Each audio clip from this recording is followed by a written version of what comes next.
I got a call from Professor Pam Perry at the end of April. At that time, I was completing a semester-long sabbatical where I was knee-deep in studying a subject called booze.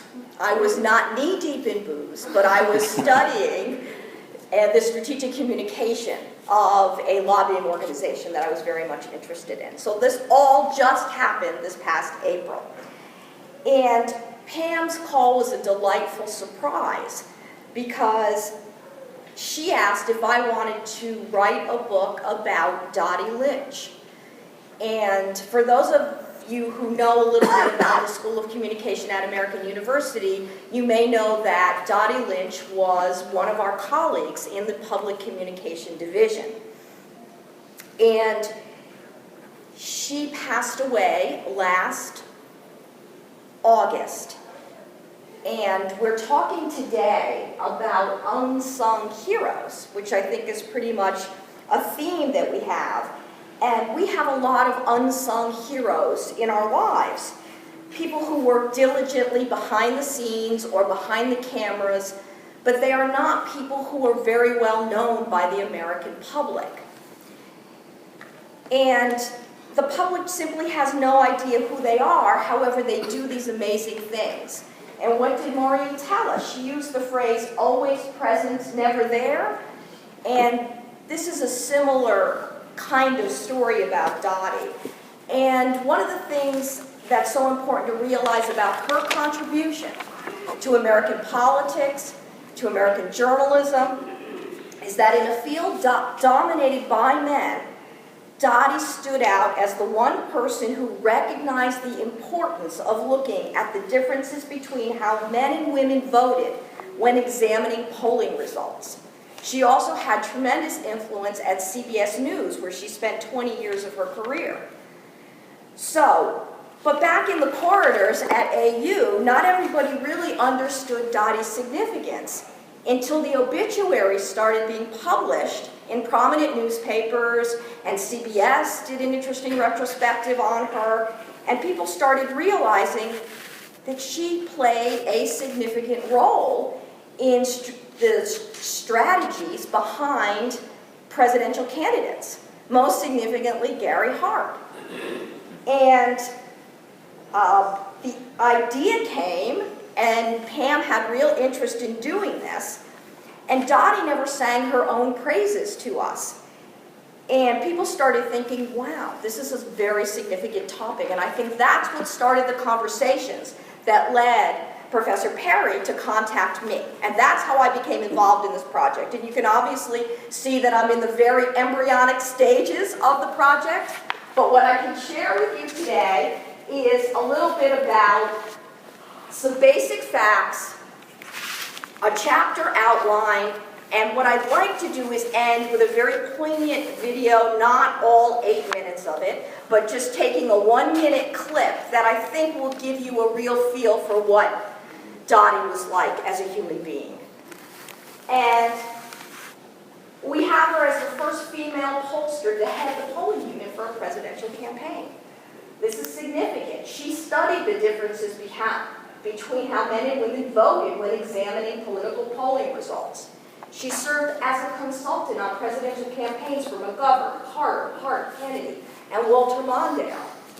And it was the work that she did for Gary Hart's 1984 campaign where she developed the first women's strategy.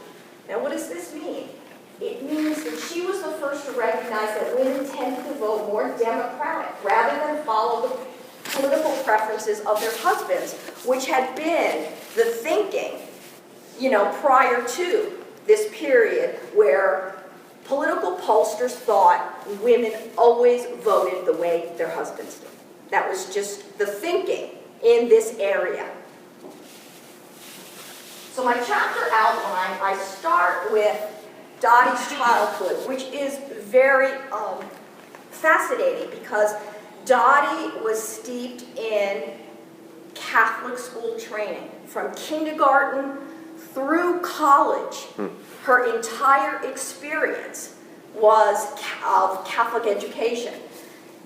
And if you think about the time period, and I'm going to talk specifically about 1960 when Dotty is in her teens, she happened to have been a classmate of Randy Carey.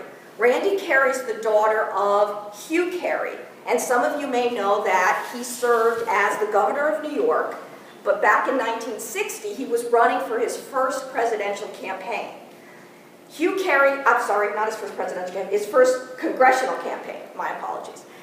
Hugh Carey had 14 children, and he used all of his children as well as their classmates to form groups to help campaign for him.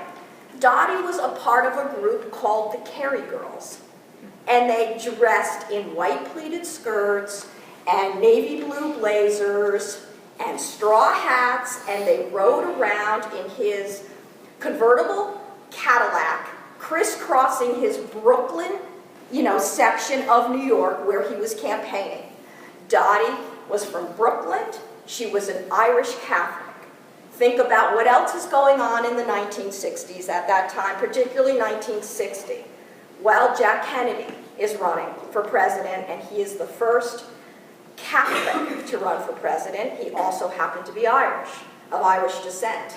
And so this was a very significant time in her history because it forms the foundation of her roots and interest in both politics and journalism.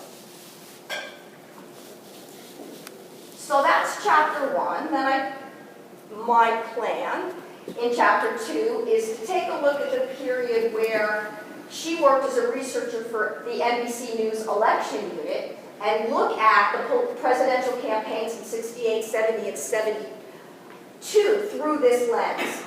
And at the time, for a woman interested in politics and media, a career in journalism was one of the few options, but Dotty wasn't a byline. She was behind the scenes. She wasn't on camera.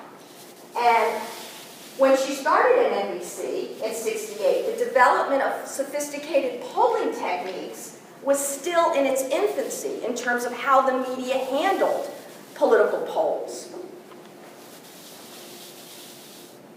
Chapter 3 will take a look at Lynch's work from 72 to 80 at Cambridge Survey Research. Now there, she was the apprentice of pollster Patrick Cadell, who was the driving force behind Jimmy Carter's 76 campaign. And he was known as the Darth Vader of American politics because of his very combative, brusque style. And Lynch's work, Dotty's work for McGovern and Carter, fueled her rise to the president of his firm in 76. And then she, there at that time, handled campaigns for Senators Chris Dodd, John Glenn, Gary Hart, Ted Kennedy, and John Kerry, as well as Governors Bob Graham and Michael Dukakis. In chapters 4 and 5, I want to focus on the 81 to 85 period, where she developed the concept of the gender gap. And at the time, she was the director of survey research at the Democratic National Committee. And she turned the gender gap concept into a polling strategy when she later formed her own firm. When I attended the memorial for Dotty last year at the Catholic service, current U.S. Ambassador to France, Jane Hartley, told a fascinating story about a lunch. Dotty had a group of networks that included Nina Totenberg of NPR, Leslie Stahl, Cokie Roberts, and they would all go out to lunch once a month. I'm just going to tell this story and then I'm going to show the video because I have 2 minutes left. Well, Dotty got fired from the DNC, and she arrived at lunch that day, and she looked very ashen and shaken up. And her lunchmate said, "Dotty, what's wrong?" By the end of the day, Dotty had a series of interviews set up for later in the week at CBS, and she ended up landing her first consultancy at CBS News. So I thought that would be a great opening for the book, right? Leslie Stahl's already written about it in her book. So I need a new lead, but I have one. the pajama party the night of Jack Kennedy's election. What was Dotty doing? She was holding a pajama party centered around his election, which is fascinating. Okay, I'm going to briefly go through this. There's the 20-year period where she worked as political editor at CBS News, and significant, but I won't bore you with that at the moment. The final chapter will explore how she gave back to students at American. I really want to show you a 1-minute clip. I think it's unquestionable that women will elect the next president because women will make up 53 or 54% of the total electorate. So therefore, she was a force. She enjoyed every second of every day. She was a pioneer in her field. She loved teaching. Dotty was a role model. She made a big impact on my life. Very intelligent. She was just a joy to be around. She really brought people together. She was unique, and there will definitely never be another Dotty Lynch. We lost a good friend last week, Dotty Lynch, who served as CBS News senior political editor for 20 years. Dotty lived and breathed politics. She loved digging through the polling data, chasing down political stories. All of us benefited from her insight, her wisdom, her knowledge, her passion, and her love of what she was doing.